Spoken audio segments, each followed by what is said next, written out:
So, Monkey Man came out of nowhere this year and just fast became something that I just couldn't wait for. It's a film that from the very first trailer looked like it was in very good hands, not just from Patel, who makes a very riveting directorial debut here, but also from Peele, who as a producer is showing an even better taste in movies than he does as a director. From the outset, it looked like a South Asian John Wick, but thankfully that is not all it is. It's a revenge thriller first and foremost, but it also focuses on mythology and also India's class struggle, and in essence it's another nice bridging of worlds between Hollywood and Bollywood that we've seen since the pandemic. For American audiences, this is probably the first time we're getting to know the legend of Hanuman. I knew the name sounded familiar because a Bollywood movie of the same name came out in January, and I'm now very interested to check that out. From what I gather, he's basically a god who is meant to help protect the people from evil.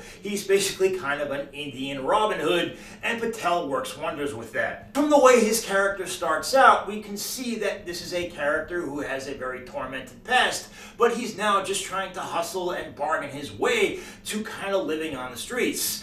We see him, he's throwing boxing matches, and then he has to scam his way just to become a dishwasher at a gentleman's club. Now, Patel, of course, came to prominence with Slumdog Millionaire, and there we saw how India's social structures kind of interacted and brushed up against each other, and here, as writer-director, Patel focuses on a lot of the same things. He's very good at showing us a glistening city, one with a bustling nightlife, one that has its fair share of corruption, escorts, and guys doing blow, but then we see the flip side of the underground crime and the homeless systematically kept on the fringes, and where certain groups considered intolerable are treated as outcasts by their own government. As director, he gives this film an alluring quality, where the depravity of the nightlife brings together both the rich and those forced to be at their beck and call. The club setting particularly, with its neon-infused aesthetic, can be really intensely hypnotic, just with how the rich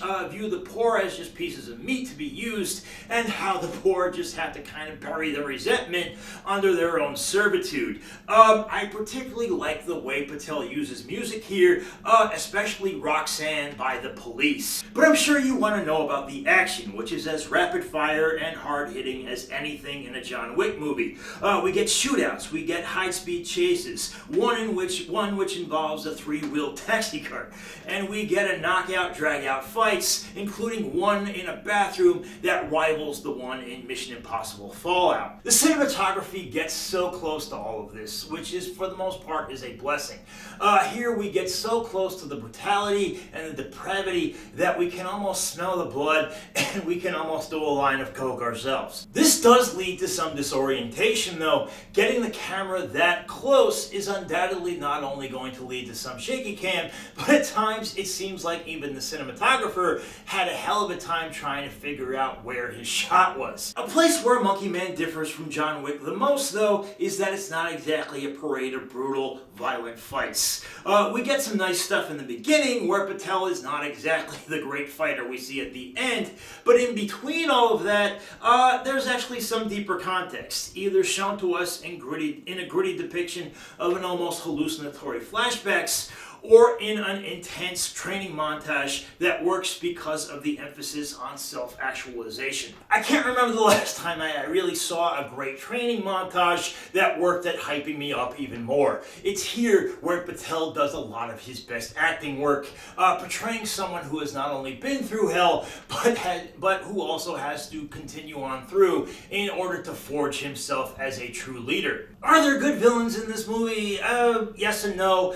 They work as stand-ins for power and as hulking henchmen put in place to keep the masses at bay, but I do wish that some of them were as memorable as Charlton Copley, who has a small role as a boxing promoter in this movie and works it with maximum sleaze. Now, Monkey Man is not exactly the most well-made movie I've seen this year. We all know what that is, but it does show a very strong hand behind the camera, one that balances context, violence, and even some humor in good balance. Like I said, it's not the most well-made, but it is my favorite. That is why I'm going B+, guys. But that is my opinion. I'd love to hear yours. Let me know down below there. Also, if you could, click that like button, click that subscribe button. It would really help support the channel, and I really do appreciate it.